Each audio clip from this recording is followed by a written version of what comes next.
Hello बच्चों। आज हम आपके क्लास 6 की English book a pact with the sun का चैप्टर 2 द फ्रेंडली mongoose के क्वेश्चन आंसर्स उसके एक्सप्लेनेशन के साथ पढ़ेंगे।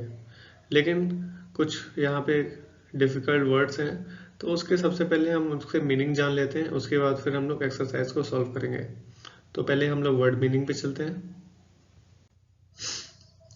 सबसे पहला आपका जो वर्ड है कंपेनियन। कंपेनियन कौन होता है? साथी को कहते हैं हम लोग कंपेनियन। अ पर्सन और animal with home one spend a lot of time, मतलब कि व्यक्ति या जानवर जिसके साथ हम बहुत ज़्यादा समय व्यतीत करते हैं, स्पेंड करते हैं। सेकंड वर्ड आपका है स्मियर्ड। स्मियर्ड मतलब कि कोटेड और मार्क विद स्टिकी सब्सटेंस, या मतलब कि किसी भी गाढ़े सब्सटेंस से कोई चीज़ अगर लिपटी हुई हो तो उसको हम लोग स्मियर्ड कहेंगे। कंक्लूडेड। कंक्लूडेड मतलब कि किसी मतलब कंक्लूजन पे आना, मतलब ब्रिंग और कम टू एन एंड, मतलब किसी चीज़ के अंत पे आना या कंक्लूजन पे आना, या किसी चीज़ का जजमेंट देना खुद से, उसको कंक्लूडेड कहते हैं हम लोग। फोर्थ है हिस्टेरिकली। हिस्टेरिकली जो वर्ड है उसका मीनिंग है कि वाइल्डली या अनकंट्रोल्ड, यानी कि वाइल्डली मतलब कि जंगली तरीके से, या अनकंट्रोल्ड मतलब कि जिस पे आपका कंट्रोल नहीं हो। फिफ्थ है एक्यूजिंग। एक्यूजिंग का मीनिंग होता है indicating a belief in someone's guilt, यानी कि किसी की गलती है ऐसा बिलीफ रखना, मतलब किसी को दोष देना, एक्यूजिंग मतलब। सिक्स्थ वर्ड है आपका विकेड। विकेड मतलब होता है एविल।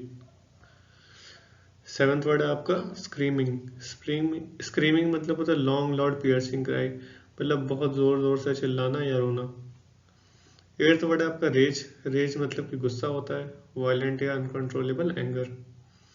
नाइन्थ है आपका रिपेंटेड। रिपेंटेड मतलब कि किसी चीज़ का पछतावा करना, रिग्रेट करना।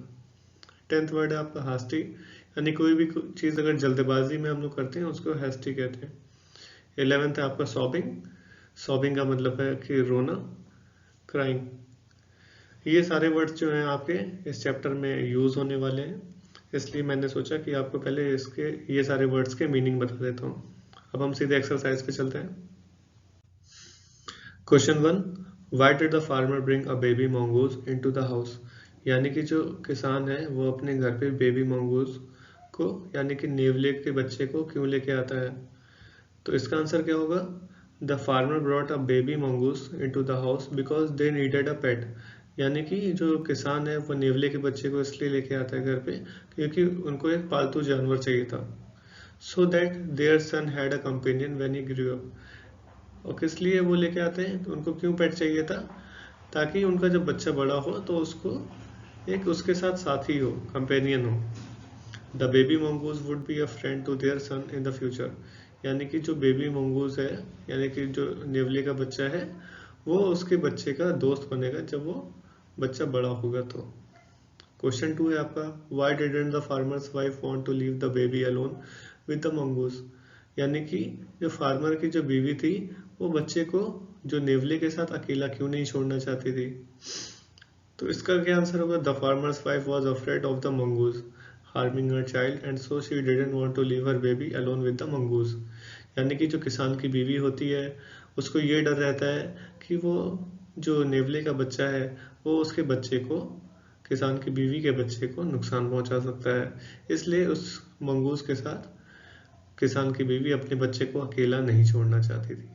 क्वेश्चन 3 आपका है, what was the farmers comment on his wives fear, यानी कि जो किसान जो होता है वो अपनी पत्नी के डर पे क्या जवाब देता है, क्या कमेंट करता है? तो इसका आंसर होगा बच्चों, the farmer told his wife that she need not be afraid as the mongoose was a friendly animal, यानी कि जो किसान है वो अपनी बीवी को समझाता है, देखो ये जो नेवला है ये एक मतलब फ्रेंडली एनिमल है, मतलब कि इससे दोस्ती की जा सकती है, तो इससे डरने की जरूरत तुमको नहीं है। क्वेश्चन 4 है आपका बच्चों, why did the farmer's wife strike the mongoose with her basket, यानी कि जो किसान की बीवी होती है वो नेवले को अपने जो ग्रोसरी वाला जो बास्केट होता है उससे क्यों मारती है, उसके ऊपर क्यों पटक देती है? तो इस क्वेश्चन का आंसर होगा बच्चों, the wife saw the mongoose face and pause smeared with blood, यानी कि जो किसान की बीवी होती है वो नेवले के जो उसका जो फेस है और उसके जो पंजे हैं उसको खून में लिपटा हुआ देखती है। एंड कंक्लूडेड, यानी इससे फिर वो क्या निष्कर्ष निकालती है, that it must have killed the baby, यानी कि उसको ऐसा लगता है कि उसके बच्चे को नेवले ने मार दिया है, जिसकी वजह से इसके पंजे और मुंह पे खून लगा हुआ है। She was blind with rage, यानी कि वो गुस्से में अंधी हो चुकी थी।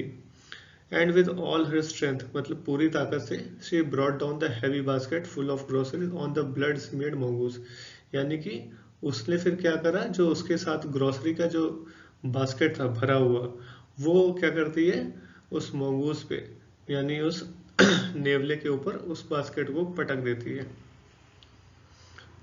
आगे चलते हैं।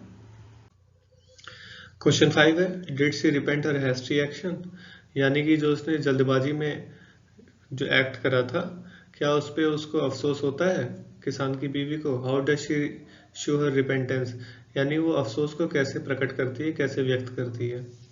इसका आंसर होगा बच्चों, yes, she repented her hasty and rash action, यानी उसके द्वारा जो जल्दबाजी में एक्शन लिया जाता है उस पर वो ज़रूर अफसोस करती है।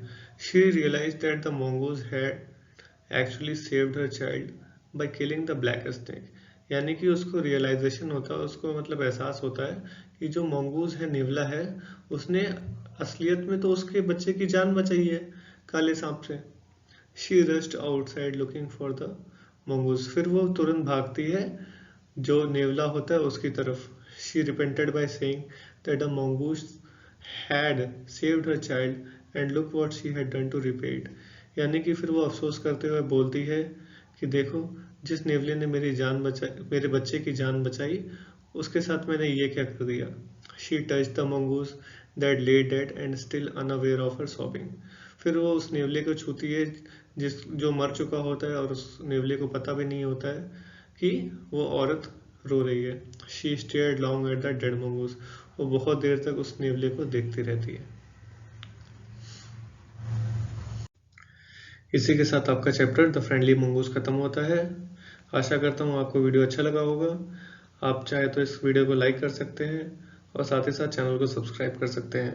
साथ ही आपको बताना चाहूँगा क्लास 1 से 10 तक का आपको चैप्टर वाइज सभी सब्जेक्ट के यहाँ पे सॉल्यूशन अवेलेबल कराए जाएंगे। धन्यवाद। जय हिंद।